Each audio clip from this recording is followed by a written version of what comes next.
Hi everyone, it's Angelia Trinidad, CEO and founder of Passion Planner, and you're watching The Game Changer, where I share game-changing ideas that have helped me on my journey to becoming a millionaire, but most importantly, have helped me live more intentionally.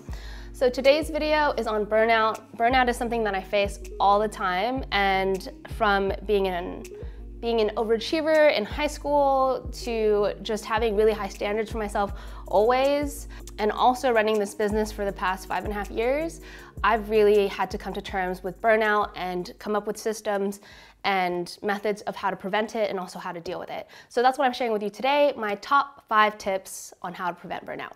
So in this video, I'm also going to be doing a little mind map because I personally am a visual learner. So for any of you that are visual learners as opposed to auditory learners, this might help. So my personal definition of burnout is when you feel like you're overexerting yourself and things are actually more difficult than they have to be. And that really makes you feel what the word is, which is burnt out. So my first tip is to create a practice with your planner or Google Calendar, anything that can help you block out your time. So how time blocking helps me is it helps me keep my time focused and intentional. And what time blocking is going and seeing your time visually in some sort of chart, whether that is a Google Calendar or in your Passion Planner, and blocking out time. So I have all these meetings on this day. As you can see, all of this time has been scheduled out here.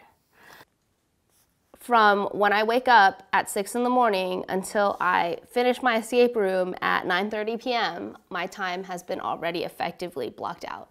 For me, someone that struggles with ADHD, it's really helpful because I know what my day looks like and I know what I'm transitioning into once I finish a task. Because if not, I'll just find something that seems fun and easy and I'll just do it, or I'll do something that is completely not relevant. So time blocking in Google Calendar or in your Passion Planner is super useful. How I like to do this is I try to do it the day before or at the latest the morning of the day. Ideally the day before, so it's out of the way and I can just hit the ground running when I start my day.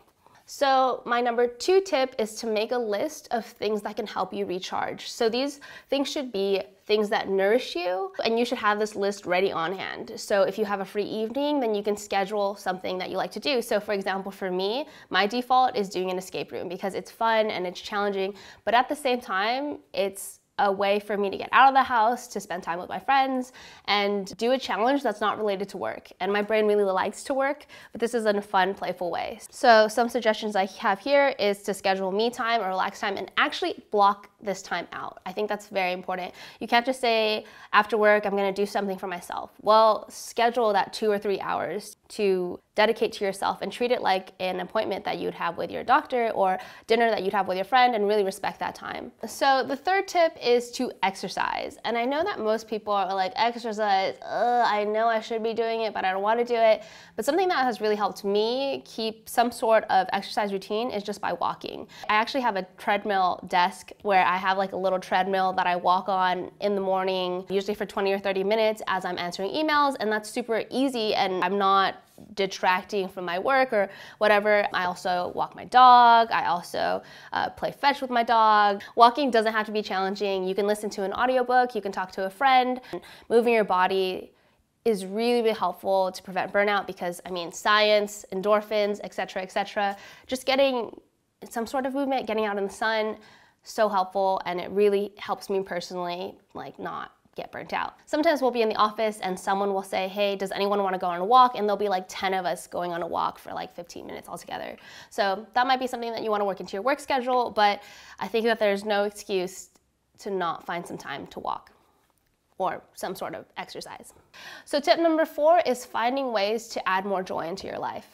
So that might be through exercise, but that might also be through dance or sports. Also just like moving your body, utilizing it, expressing your emotions that are kind of getting pent up in your body in some way, shape, or form. It's really beneficial because I really believe that anxiety is just pent up emotion that you're storing in your body and you have to release it in some way. There's so many forms to do it, and even making a list of that too is really important and really useful, and working that time into your day-to-day, even if it's like 5, 10, 15 minutes of some sort of movement, even if it's like playing your favorite song and dancing in the shower. That's something that I do every morning, and I think that it's something that helps me start my day off on the right foot. So it's really, really helpful, just moving your body, finding a way that you like to move and express yourself. When I feel like my days have been too serious, that's when I start to feel burnt out. When I stop having fun, that's when I start to feel burnt out. So really finding ways to infuse joy into your life through laughter or play or movement.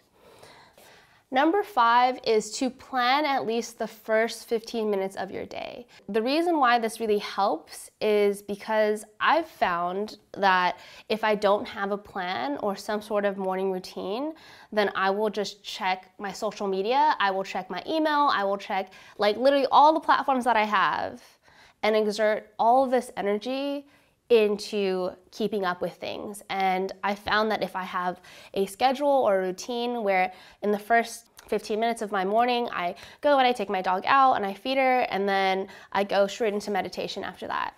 I think that when I do that, I don't have this hour of just doing mindless tasks. And I think that's really helped me really start my day off. So kind of a big key takeaway for this whole thing is really being conscious of how you start your day, and also being conscious of how your energy is being utilized. So finding ways to fill your vessel again throughout the day, so you're not constantly just pouring out through your work and through other people and so on and so forth. Those are my 5 tips for how to prevent burnout. I think that these things have been lifesavers for me. They have been things that really have changed the tide of how I feel about my day and how I feel about my life, because I feel like a lot of things can be going right, but I could still feel burnt out. And it's because my life has gotten too serious and not playful or joyful enough. So treating that as important as work is really helpful for me.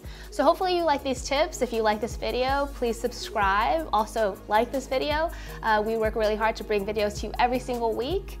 So remember, burnout is something that occurs all the time. It happens to everyone, and this process is something that takes time. So remember, it doesn't have to be perfect. It just has to start, and we'll catch you next time. Bye.